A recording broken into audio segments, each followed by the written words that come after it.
memiliki nama. Meskipun tak bernama, gunung itu sangat menarik perhatian jika dipandang dari kejauhan. Di pagi hari, warnanya sangat indah berkilauan memantulkan sinar matahari. Keindahan dan kemegahan gunung ini rupanya menarik perhatian Arjuna.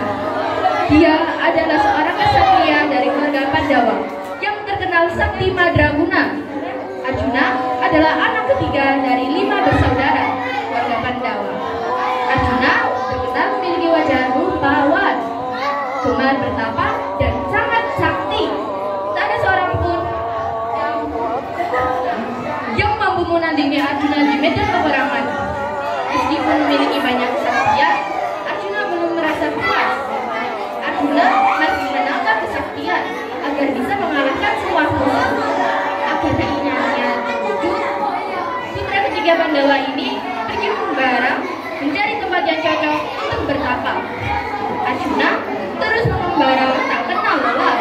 Tanpa merasa, ia sudah berjalan selama berbulan-bulan.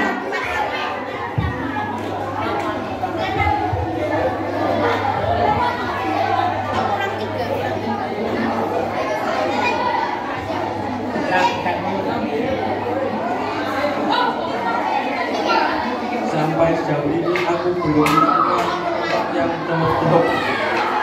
Gumam Arjuna.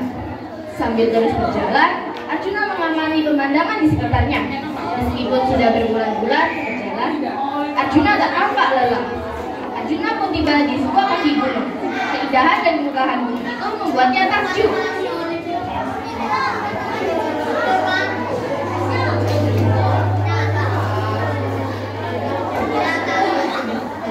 Sepertinya tempat ini cocok untuk bertapa. Tanahnya bersih dan rata. Letaknya juga dekat dengan mata air. Pikir Arjuna.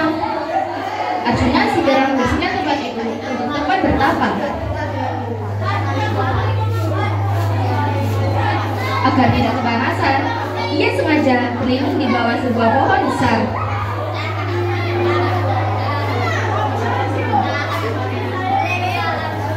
Setelah bertapa berbulan-bulan, tanah di tempat Arjuna bertapa tak lagi bersih, tetapi penuh daun dan ranting kering. Walau di sekelilingnya penuh daun dan ranting kering, Arjuna masih bisa dikenali. Orang yang berdiri di dekatnya akan dapat melihat tubuh Arjuna yang memancarkan cahaya terang. Ketika malam tiba, Arjuna bertapa, tetap terang benderang seperti siang.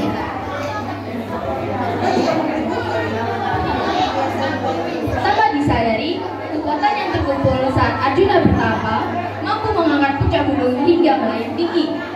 Gunung itu terus melayang makin tinggi sampai menyentuh langit tempat tinggal para dewa. Akibatnya, terjadilah sebuah gempa yang mengguncangkan bumi dan kayangan tempat para dewa tinggal. Para dewa pun gempar, Batara Narada pun gagal turun ke bumi. Ia berniat menyelidiki penyebab guncangan tadi.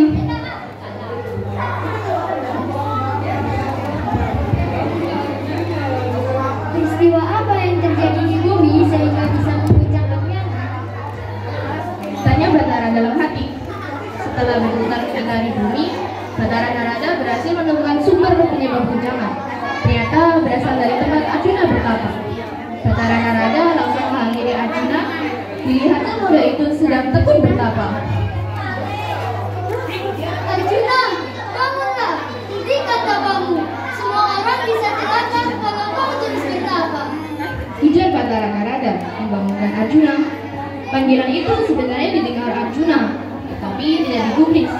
Keangkuhan dan ketamaan mendorongnya untuk melanjutkan tapanya.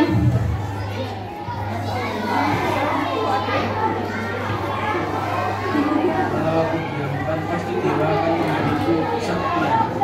Gumamnya dalam hati. Ia semakin terang menjalankan tapanya. Melihat Arjuna tidak juga bangun, Batara Narada berusaha membujuknya.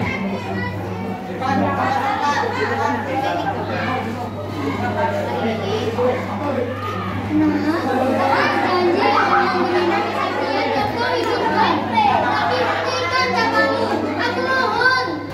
Rayu Batara Narada. Bujuk rayu itu rupanya tidak membuat Arjuna terbangun.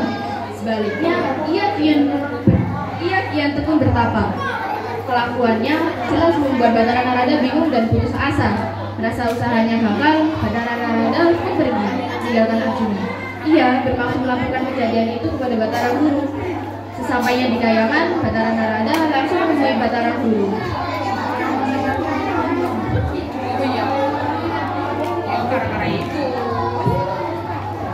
Batara Guru, aku telah menemukan penyebab guncangan di Kayangan, akan tetapi aku gagal menghentikannya. Aduh, Batara Narada. Rupanya Arjuna sedang bertapa di puncak gunung. Tempat itu terangkat dan menyentuh langit, tetapi aku tidak bisa mengalahkannya. Terang Batara Narada. Mengetahui kegagalan Batara Narada, Batara Guru berusaha mencari cara lain.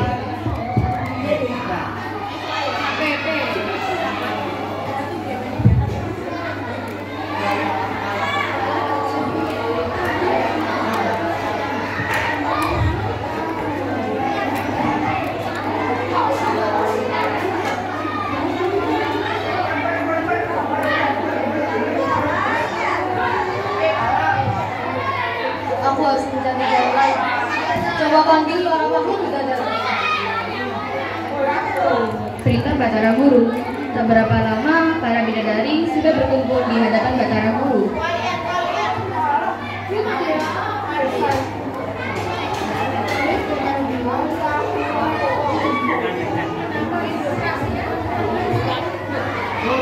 Jawab para bidadari. Mereka langsung turun ke bumi menuju tempat Arjuna bertapa. Para bidadari itu mulai mengganggu Arjuna dengan berbagai cara.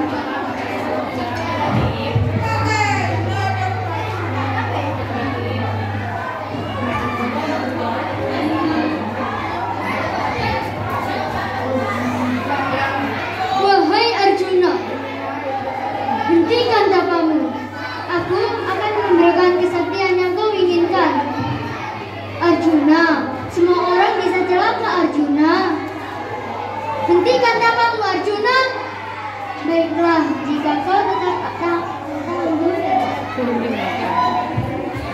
Godaan itu ternyata tidak membuahkan hasil. Arjuna tetap diam tak bergerak. Dengan penuh kekecewaan, para bidadari kembali ke Kayangan dan melapor pada Batara Guru.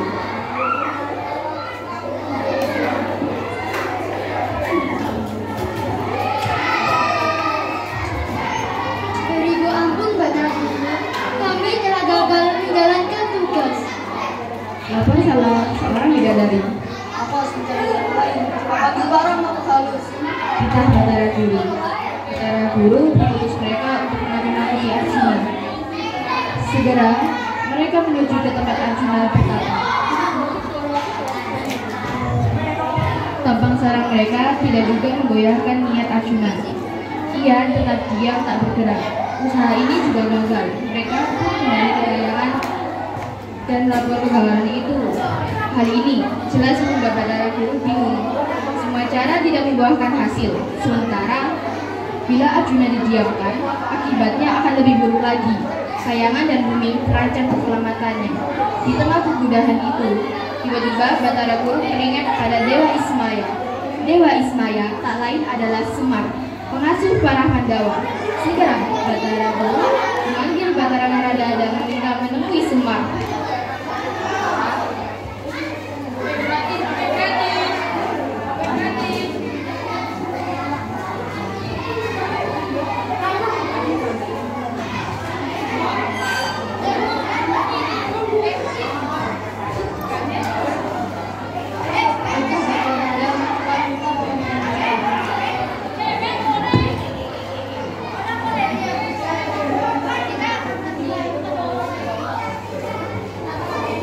Tanpa membuang waktu, Batara Narada langsung menemui Semar.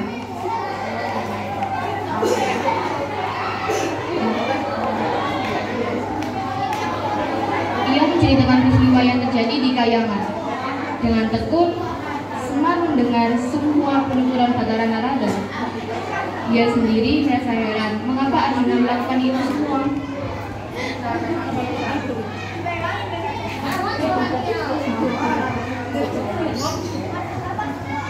Bagaimana Semar? Bisa mau membantu Anda? Tanya Batara Narada.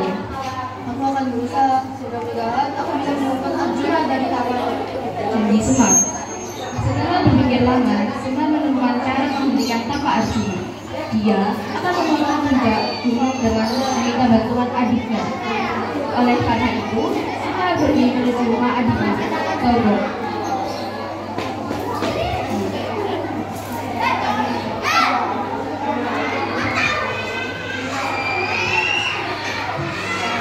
Semar menceritakan permasalahan yang dihadapinya. Gauro menyetujui rencana yang telah disusunnya. Kita langsung pergi.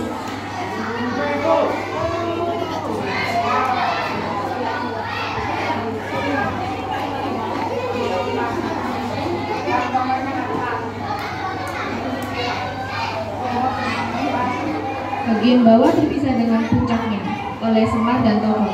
Puncak gunung dilempar ke tempat lain. Terdengar suara berdengung keras saat puncak gunung mendarat di bumi. Suara keras itu sangat mengejutkan Arjuna. Ia langsung membuka matanya dan terbangun dari tapanya. Belum hilang rasa herannya, ia terkejut melihat Semar dan Tokoh berada di hadapannya.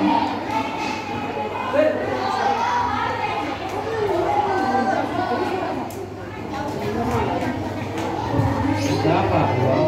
Hanya keheranan. Kenapa kau melakukan itu?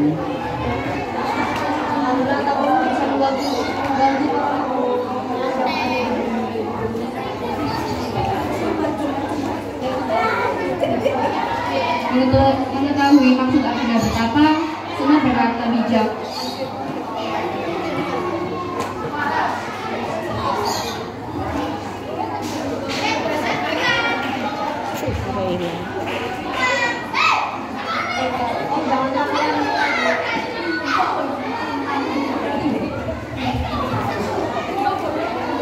Kata-kata Semar rupanya mampu menyadarkan Arjuna. Pemuda itu merasa risau. Selama ini ia merasa kehebatan seorang kesatria diukur dari kesaktiannya.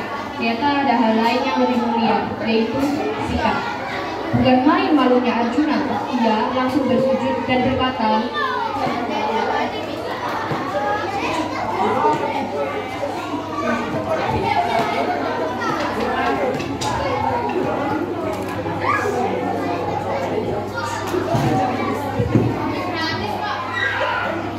Ini dewa tidak akan memberiku kesaktian.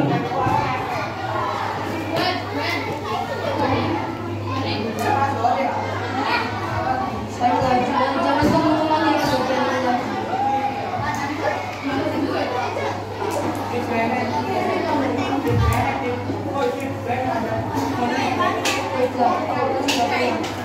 ajak Semar. Ketiga orang itu segera meninggalkan tempat pertapaan. Sejak saat itu, warga di sekitar gunung menamakan gunung itu Gunung Arjuna. Sementara puncak yang dilempar oleh Semar dan Tokoh dinamai Gunung Bukit. Hingga kini, kedua gunung itu masih tegak berdiri di daerah Malang, Jawa Timur.